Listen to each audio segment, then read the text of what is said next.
গা ধুয়ে আজি প্ৰথম কাম কৰিছোঁ ভাত বনোৱা। কিয়নো বতৰ বিৰাটেই বেয়া।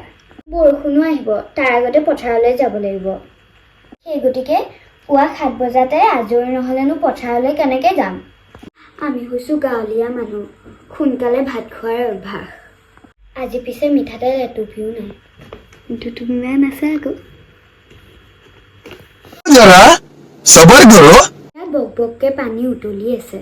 ইয়াতে মই বেঙেনা, অমিতা, ওলকবি, কণী, আলু, বন্ধাকবি, জাতিলাও আটাইবোৰ বইল কৰি আছোঁ। কলেন আৰু মই তাকেই খাম। কেৰাহীখনো সৰু হৈছে।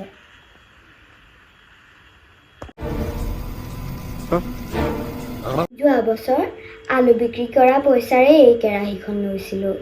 এইবাৰ সৰিয়হ খেতি অলপ কৰিছোঁ আৰু সৰিয়হ বেচা পইচাৰে ভাল কেৰাহী এখন ল'ম বুলি ভাবিছোঁ।